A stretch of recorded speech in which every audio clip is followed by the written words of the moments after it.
Tribuners, saya Vivien Maidarina, tergabung dalam rubrik traveling.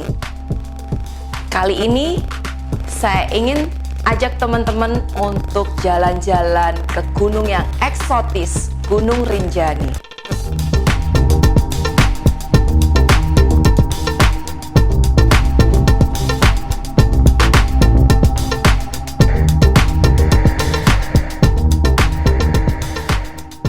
Pulau Lombok yang eksotis itu sempat terkena rangkaian gempa di tahun 2018. Gunung Rinjani yang berdiri megah di sisi utara pulau tentu terkena dampaknya. Bebatuan besar kecil, terutama yang di area puncak, menjadi berguguran, sehingga berbahaya bagi para pendaki. Dan seketika itu pula pendakian ditutup sementara.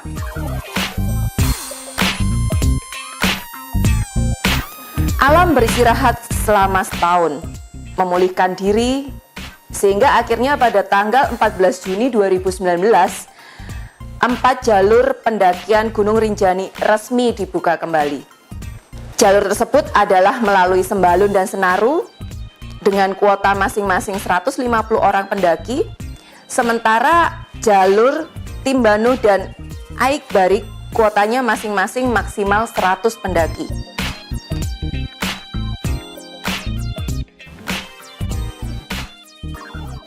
Sebelum melakukan pendakian, wajib mendaftarkan diri melalui situs resmi www.erinjani.id. Hanya berbayar Rp5.000 saja per orang.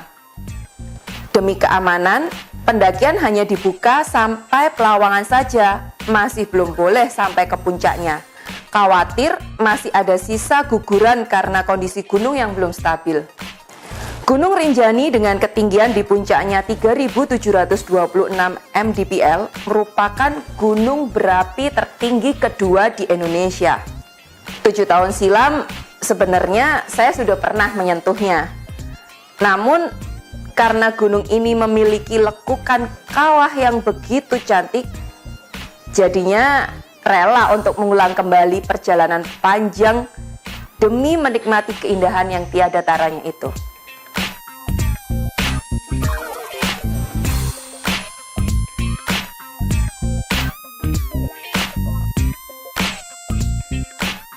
Jadilah pertengahan tahun 2019 kemarin menjadi agenda dadakan. Ikut dengan 3 teman lainnya yang ingin melakukan pendakian ke sana.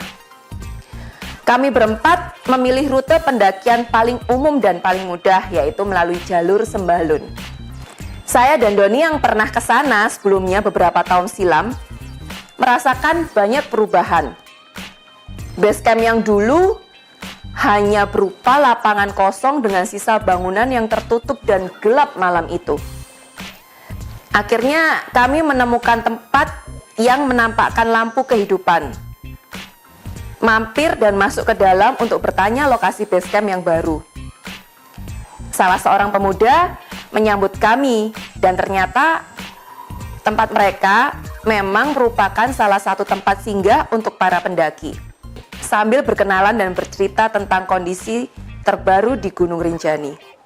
Salah satu yang menarik adalah adanya jasa ojek yang siap mengantar dari gerbang pendakian sampai mendekati titik pos 2. Hal ini akan sangat menghemat waktu untuk pendakian kami.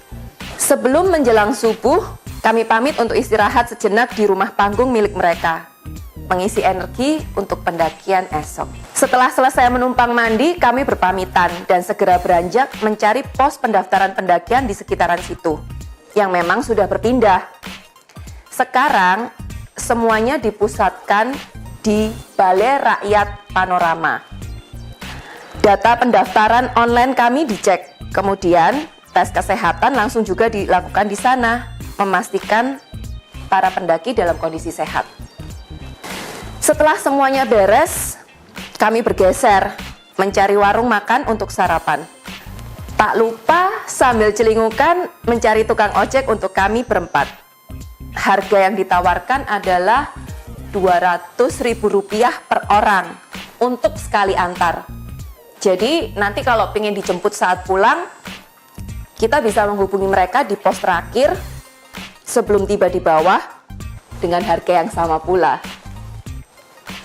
Sehingga dulunya memang pendakian ini membutuhkan waktu minimal 3-4 hari untuk sampai puncaknya dan menyentuh kawahnya. Di sisi lain, memang idealis seorang pendaki akan terusik, karena sejatinya pendaki adalah mengandalkan kaki dan menapaki langkah demi langkah sambil menikmati alam, bukan berkendara. Jadi tambahan fasilitas ini memang bisa sebagai alternatif, namun kembali kepada pribadi masing-masing, tergantung kebutuhan dan waktu yang tersedia. Jalurnya sangat panjang, sehingga tanpa ojek, tenaga kita sudah akan dikuras di awal untuk melewati ini. Kami para pendaki usur memilih tolah-toleh dari motor saja. Lebih kurang setengah jam kami sudah tiba di jalur patahan menjelang pos 2. Kaki menapak sambil menikmati pemandangan, didominasi oleh padang savana yang begitu indah, terutama di musim kemarau. Rumput dan ilalang cenderung berwarna kuning keemasan, tertimpa cahaya matahari. Berikutnya dari pos 2 sampai ke pos Pelawangan Sembalun, kita akan siap dihajar dengan jalur pendakian melewati 7 bukit penyesalan. Medannya naik turun bukit sebanyak 7 kali. Pemandangan yang indah dan alam yang segar adalah satu-satunya penyemangat kami untuk terus melangkah.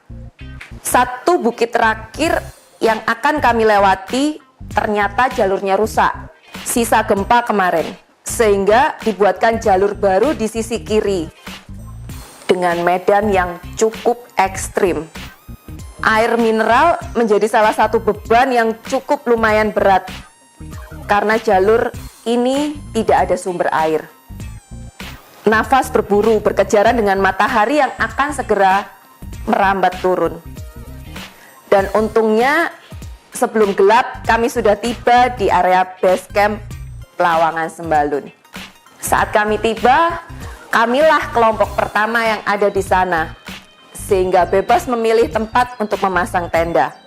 Segera berganti baju hangat, baru bersiap memasak untuk makan malam.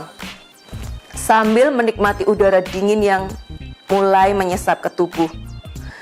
Di antara malam yang sunyi, akhirnya terdengar bunyi gemuruh beberapa kali. Ternyata itu adalah suara guguran batu di area puncak. Mereka belum benar-benar stabil rupanya. Makanya pendakian ke puncak masih dilarang. Turun ke kawahnya pun tidak direkomendasikan, karena jalur bebatuan dari puncak bergulung-gulung ke arah kawah. Tidak terlalu larut, kami sudah istirahat, selain karena lelah dihajar jalur yang naik turun bukit cukup panjang. Menyaksikan kawah atau danau Segara Anaan seolah perlahan terbuka menampakkan keindahannya adalah pemandangan yang istimewa di pagi ini. Ketika matahari sudah sempurna melewati danau, akan tampak begitu indah. Danau yang berwarna biru seperti laut, dikelilingi lereng pegunungan coklat di sekitarnya dengan guratan yang sungguh eksotis. Tak heran jika saya selalu merindukan untuk kembali ke tempat ini. Bergantian untuk foto cantik sambil saya menyiapkan sarapan pagi. Aroma mentega dan bumbu membangunkan monyet Rinjani.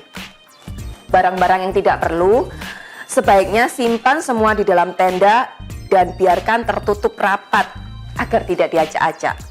Itulah cerita pendakian Gunung Rinjani dengan 7 bukit penyesalan, tapi penyesalan yang kapok lombok biasanya untuk ke gunung.